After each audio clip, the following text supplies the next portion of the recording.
नमस्कार, आप देख रहे हैं हर्पल न्यूज और मैं हूं आपके साथ माधुरी तिवारी। खबरों की शुरुआत करेंगे, लेकिन उससे पहले नजर डालेंगे आज की हेडलाइंस पर। वायु प्रदूषण से निपटने के लिए सरकार ने दिल्ली एनसीआर के सभी स्कूल कॉलेज किए बंद। दफ्तरों में भी 50% कर्मचारियों के काम करने की अनुमति। ट्रकों के प्रवेश पर भी लगी रोक। दिल्ली एनसीआर की हवा अभी भी है खराब। बुधवार को AQI हुआ 350 के पार। प्रदूषण कम करने के लिए किए जा रहे कई प्रयास। S-400 के बाद अमेरिकी ड्रोन से बढ़ेगी भारत की मारक क्षमता। चीन पाक के रडार भी होंगे फेल। प्रीडेटर, सी एवेंजर या RQI के नाम से जाना जाता है ये ड्रोन। केंद्रीय वित्त राज्य मंत्री डॉक्टर भागवत कराड़ ने बचाई को पैसेंजर की जान। दिल्ली फ्लाइट के टेक ऑफ करने के बाद में बेहोश हो गया था यात्री। पश्चिम बंगाल विधानसभा में मंगलवार को BSF के अधिकारी क्षेत्र का दायरा बढ़ाए जाने के खिलाफ प्रस्ताव हुआ पास। भाजपा के विधायकों ने किया विरोध। राष्ट्रीय स्तर पर 14 नवंबर को बाराबंकी में समाप्त हुई तीरंदाजी प्रतियोगिता में टोहाना के युवा चिराग ने गोल्ड मेडल जीत लिया है। टोहाना पहुंचने पर उनका जोरदार स्वागत हुआ। 19 वर्ष की आयु वर्ग में उन्होंने गोल्ड मेडल जीता है। 11 से 14 नवंबर तक उत्तर प्रदेश के बाराबंकी में हुई राष्ट्रीय तीरंदाजी प्रतियोगिता में टोहाना छाया रहा। 19 वर्ष की आयु वर्ग में जहां चिराग ने गोल्ड मेडल जीता, वहीं 12 वर्ष की आयु में रश्मि ने भी गोल्ड मेडल प्राप्त किया। बाराबंकी से टोहाना पहुंचने पर इनका जोरदार स्वागत किया गया। इस अवसर पर गोल्ड मेडल विजेता चिराग ने कहा, 2 वर्ष की कड़ी मेहनत के बाद उन्हें आज ये मेडल मिला है, इससे वो बेहद खुश हैं। उन्होंने अपने कोच का धन्यवाद करते हुए कहा कि उनकी बदौलत ही उन्हें आज ये गोल्ड मेडल मिला है। उनका अगला लक्ष्य ओलंपिक में देश के लिए गोल्ड मेडल लाना है। इस अवसर पर स्कूल के प्रिंसिपल गौरव भूटानी ने कहा कि सभी लोगों की मेहनत के कारण ही आज हमें यह खुशी प्राप्त हुई है। कोच, परिवार और स्टूडेंट की मेहनत के बिना कुछ नहीं हो सकता। वायु प्रदूषण से निपटने के लिए बड़ी कार्रवाई करते हुए केंद्र सरकार ने दिल्ली एनसीआर के सभी राज्यों को 21 नवंबर तक अपने दफ्तरों में 50% कर्मचारियों की उपस्थिति के साथ काम करने के लिए कहा है। इसके अलावा अगले आदेश तक सभी स्कूल बंद रहेंगे। सुप्रीम कोर्ट की सख्ती के बाद वायु गुणवत्ता प्रबंधन आयोग ने दिल्ली और उसके पड़ोसी राज्यों के साथ बैठक कर प्रदूषण से निपटने के आपात उपायों की घोषणा कर दी है। बैठक में उत्तर प्रदेश, दिल्ली, पंजाब, हरियाणा और राजस्थान के शीर्ष अधिकारी शामिल हुए हैं। एनसीआर के सभी राज्यों के मुख्य सचिवों को इन उपायों की निगरानी की जिम्मेदारी सौंपी गई है। दिल्ली एनसीआर की आबो हवा अभी भी बहुत खराब श्रेणी में बनी हुई है। बुधवार की सुबह दिल्ली का समग्र वायु AQI 379 दर्ज किया गया है। आपातकालीन प्रयास के बावजूद हवा बहुत खराब श्रेणी में जारी है। वहीं दिल्ली के आनंद विहार इलाके में हवा 432 AQI के साथ गंभीर श्रेणी में बनी हुई है। आया नगर में AQI 349 दर्ज किया गया है। बवाना में 417 AQI के साथ गंभीर श्रेणी में है। राजस्थान में प्रदूषण को कम करने के लिए कई प्रयास किए जा रहे हैं। केंद्र सरकार ने दिल्ली एनसीआर के सभी राज्यों को 21 नवंबर तक अपने दफ्तरों में 50% कर्मचारियों की उपस्थिति के साथ काम करने के लिए कहा है। इसके अलावा अगले आदेश तक सभी स्कूल बंद रहेंगे। इसको लेकर बुधवार को भी सुप्रीम कोर्ट में सुनवाई होगी। S-400 के बाद अमेरिकी ड्रोन से बढ़ेगी भारत की क्षमता। चीन पाक के रडार भी होंगे फेल। जाने उनकी खासियत। घातक मिसाइलों से लैस ये ड्रोन लंबे समय तक हवा में निगरानी कर सकते हैं। इतना ही नहीं, जरूरत पड़ने पर इसमें लगी मिसाइलें दुश्मनों के जहाजों या ठिकानों को निशाना भी बना सकती हैं। इस ड्रोन को प्रीडेटर, सी एवेंजर या RQ-1 के नाम से भी जाना जाता है। केंद्रीय वित्त राज्य मंत्री डॉक्टर भागवत कराड़ ने सोमवार रात को दिल्ली से मुंबई जा रही फ्लाइट में को पैसेंजर को प्राथमिक चिकित्सा देकर उसकी जान बचाई। फ्लाइट के दिल्ली से टेक ऑफ करने के बाद एक पैसेंजर को चक्कर आया और वो बेहोश हो गया। पेशे से सर्जन डॉक्टर कराड़ ने पेशेंट को फ्लाइट की इमरजेंसी किट में से इंजेक्शन लगाया और ग्लूकोज भी दिया। पश्चिम बंगाल विधानसभा में मंगलवार को बीएसएफ के अधिकारी क्षेत्र का दायरा बढ़ाए जाने के खिलाफ प्रस्ताव पास हो गया है। भाजपा के विधायकों ने ममता सरकार की ओर से लाए गए प्रस्ताव का विरोध किया। पंजाब के बाद बंगाल दूसरा ऐसा राज्य है जिसने केंद्र के फैसले के खिलाफ विधानसभा में प्रस्ताव पास किया है। प्रस्ताव के पक्ष में 112 और इसके विरोध में 63 वोट पड़े।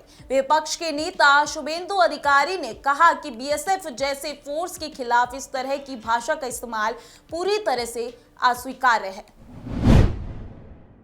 बीते साल तक दक्षिण भारत तक सिमटा जीका वायरस अब उत्तर प्रदेश में तेजी से पांव पसार रहा है। अक्टूबर के दूसरे हफ्ते में कानपुर ने 57 साल के एयरफोर्स अधिकारी में जीका वायरस की पुष्टि हुई है। तब से अब तक 135 संक्रमित मिल चुके हैं। मंगलवार को उन्नाव में भी मरीज सामने आया। इस तरह कानपुर, लखनऊ, कन्नौज और उन्नाव में जीका के संक्रमित मिल चुके हैं। पाकिस्तान में स्थित सिखों के सबसे पूजनीय तीर्थ स्थलों तक जाने के लिए करतारपुर साहिब गलियारे को बुधवार से एक बार फिर से खोला जा रहा है, लेकिन अब इस यात्रा को करने के लिए श्रद्धालुओं को कुछ नियमों का पालन करना होगा। मसलन सिर्फ इतना ही नहीं, लोग पाकिस्तान जा सकते हैं जिन्होंने कोरोना वैक्सीन की दोनों डोज ली है। इसका मतलब ये भी है कि सभी श्रद्धालुओं को अपने साथ नेगेटिव आरटी-पीसीआर रिपोर्ट और कोविड टीकाकरण सर्टिफिकेट रखना होगा। गुजरात के जूनागढ़ में कुंभ मेला के समान गिरनार की लीली परिक्रमा औपचारिक रूप से 2 साल बाद मंगलवार से शुरू की गई थी। बता दें कि शुरुआत में प्रशासन ने परिक्रमा पर पाबंदी लगाई थी, जिसके बाद परमिशन देने से सरकार की गाइडलाइन का पालन करते हुए 400 भक्तों के अलग अलग समूहों ने परिक्रमा मार्ग में प्रवेश दिए जाने लगा। जूनागढ़ की ये परिक्रमा करीबन 36 किलोमीटर की परिक्रमा है। इस परिक्रमा में भारत से भारी संख्या में साधु संत आते हैं और लाखों की तादाद में भक्तों का तांता लगता है। परिक्रमा करके धन्य अनुभूत करते हैं। लगभग 1 लाख से अधिक भक्तों ने परिक्रमा शुरू कर दी है और पूरी कर ली है, जबकि बड़ी संख्या में भक्त परिक्रमा कर रहे हैं। परिक्रमा के अंतिम पड़ाव बोरदेवी गिरनार में अब तक 1 लाख से अधिक श्रद्धालु भोजन क्षेत्र में प्रसाद ग्रहण कर चुके हैं। भारतीय क्रिकेट टीम के सदस्य हार्दिक पांड्या ने अपने ऊपर लगाए गए सभी आरोपों से इनकार कर दिया है। उन्होंने कहा है कि उन पर लगाए गए सभी आरोप निराधार हैं। हार्दिक ने कहा कि घड़ी की कीमत 5 करोड़ रुपए नहीं है, जैसा कि सोशल मीडिया पर कहा जा रहा है। इस घड़ी की कीमत 1.5 करोड़ रुपए है। बता दें कि पांड्या ने अपने ट्विटर अकाउंट से ट्वीट कर कहा कि 15 नवंबर की सुबह जब मैं दुबई से लौट रहा था तो मैंने अपने बैग में और खुद कस्टम काउंटर पर गया और जो सामान लाया था उसे कस्टम ड्यूटी का भुगतान करते हुए सौंप दिया गया। सोशल मीडिया पर इन बातों को गलत तरीके से फैलाया जा रहा है। मैं सच बताना चाहता हूं, जब मैंने दुबई से खरीदा हुआ सामान लौटाया तो मैंने उन्हें व्यक्तिगत रूप से सूचित किया और सीमा शुल्क का भुगतान किया। यूपी के बिजनौर में विदुर कुटी पर लगने वाले गंगा मेले का मंत्रोच्चार के साथ शुभारंभ किया गया। यूपी कैबिनेट पंचायती राज मंत्री भूपेंद्र सिंह चौधरी ने गंगा में अभिषेक कर शुभारंभ किया और उसके बाद दौरान डीएमएसपी ने जनता की पूरी तरह से सुरक्षा का भरोसा दिया। साथ ही मेले में भारी पुलिस फोर्स तैनात की गई। पूर्णिमा के अवसर पर बिजनौर जिला पंचायत द्वारा आयोजित मेला लगता आज इसका शुभारंभ किया गया और मैं बधाई देता हूँ जिला पंचायत को, पुलिस प्रशासन को, प्रशासन के लोगों को, सभी को, जिन्होंने इस बार मेले के लिए बहुत अच्छी व्यवस्था की है। बहुत अच्छी साफ सुथरी व्यवस्था है, शौचालयों की व्यवस्था और सफाई की बहुत अच्छी व्यवस्था है और साफ सुथरे घाट बनाए गए। हमारी आस्थाओं का विषय है। लाखों की संख्या में लोग पवित्र गंगा जल में स्नान करते हैं। आने वाले 19 तारीख को बड़ा एक पर्व के रूप में हम लोग स्नान करेंगे। मेरी ओर से इस आयोजन में भाग लेने वाले सभी भाइयों बहनों को शुभकामनाएं देता हूं और मैं एक बार पुनः जो जिला पंचायत और जिला प्रशासन और पुलिस विभाग के सभी सम्मानित अपने साथियों का अभिनंदन करता हूं कि उन्होंने बहुत अच्छी व्यवस्था की है। मेले में लोग आएंगे और निश्चित रूप से उनकी सुरक्षा की, साफ सफाई की सारी व्यवस्था इस बार मेला प्रशासन ने की है। मैं सबको शुभकामनाएं देता हूं। Delhi road south city ground में कोरोना काल के लंबे अंतराल के बाद लगाया जा रहा फैमिली फेयर पहली बार लगा रिवॉल्विंग टावर झूला। आपको बता दें कि कोरोना काल के लंबे अंतराल के बाद लोगों की जिंदगी धीरे धीरे पटरी पर लौटने लगी है, तो वहीं पर सभी लोग शादी, सत्संग, कथा व अन्य आयोजनों में शामिल होने लगे हैं। वहीं 2 साल से राह देख रहे बच्चे भी अब मेले व सिनेमा घरों का लुत्फ उठाने के लिए तैयार हैं। इसी कड़ी में जनपद में दिल्ली रोड पर साउथ सिटी मैदान में फैमिली फेयर लगाया जा रहा है।